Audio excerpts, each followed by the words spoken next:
Hey everybody, coming at you once again with another Research Matters of Research, where I present just a single piece of research and why I think it matters and why you should pay attention to it. So this one, we're going to talk a little bit about ketones and ketosis and the rest of it. I think most of you know my stand on that. This one's from the Journal of American Dietetic Association 2007, so as you can see, it's been around for a long time. As usual, I'm just going to give you the PubMed link, and if you want to follow up with the actual journal article, that's up to you.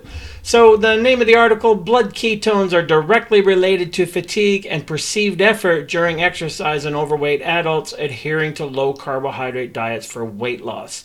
So let me say that again: blood ketones are directly related to fatigue and perceived effort during exercise in overweight adults. So I think you already know why this research matters, but I'm going to post the abstract for you up here. I think you've just seen the PubMed link, and you can copy and paste that in your browser if you want. And then, like I said, you can look for the original article like I did in the Journal of American Dietetic Association 2007.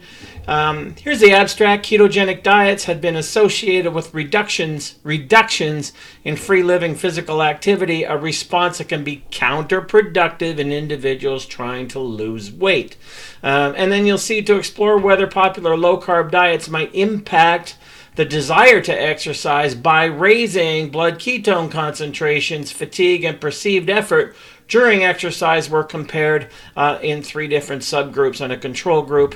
As you can see here, it's a physiological phenomenon. When the blood ketones go up, then feelings of fatigue and having to try harder, perceived effort, increase along with that. So you can see how it's divided there. I'll leave the abstract up there for you. So 2-week pilot study. All meals and snacks are provided to the subjects.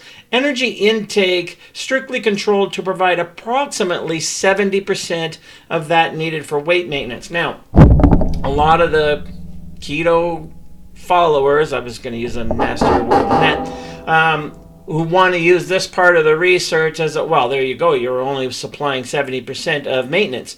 But 70% of maintenance, if someone is obese and trying to lose weight, then you have to start in some type of relative calorie deficit. We don't see the same thing in the carbohydrate studies, which I'll do at another time. But I'm just pointing out one of the ways that this research has been targeted for criticism. But it's still an important finding nonetheless, because if someone is overweight trying to lose weight, then a calorie deficit is mandatory without downregulating metabolism. So I don't want to get too far off the topic here. So weight loss and reductions in the fat mass did not differ by group during the trial.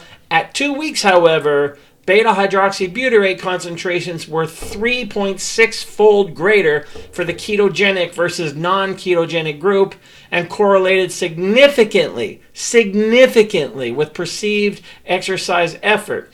Blood beta-hydroxybutyrate was also significantly correlated to feelings of fatigue and to, more importantly, total mood disturbance while exercising. Does that sound to you like a recipe for success, for sustainable weight loss? Feelings of fatigue and total mood disturbance while exercising. These pilot data, and I'll further on to the conclusion, these pilot data indicate that ketogenic low-carbohydrate diets enhance fatigability and can reduce the desire to exercise in free-living individuals.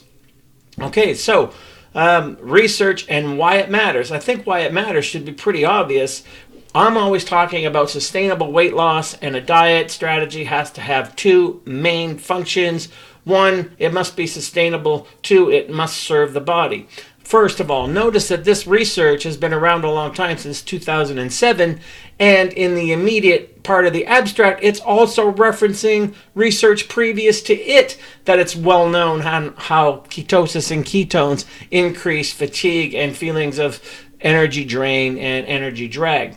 So the body is going to rebel against fatigue and mood disturbance while exercising. That's why most people fail at diets to begin with. Furthermore, both fatigue and mood disturbance are biofeedback communication from the body that something is wrong. It's how your body tries to communicate with you.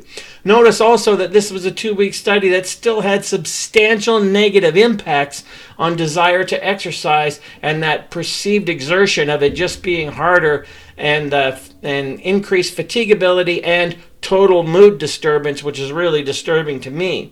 So that's in 2 weeks. So how do you think this would play out over an even longer sequence, like a month, 2 months, 3 months, well past any dieting honeymoon period, when things start to get real about how much energy you have, how much energy you don't have? There's always a honeymoon period.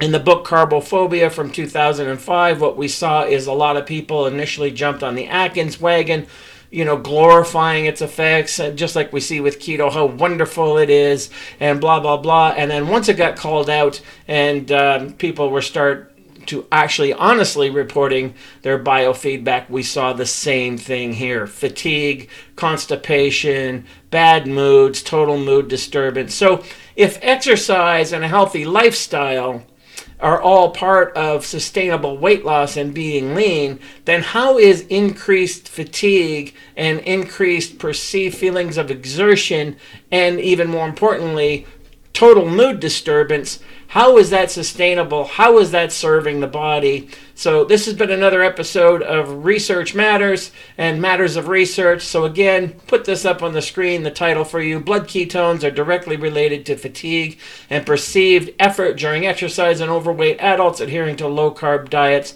for weight loss, from the Journal of American Dietetic Association 2007. And then we've had the abstract on the screen, but here's the link to the abstract over at PubMed.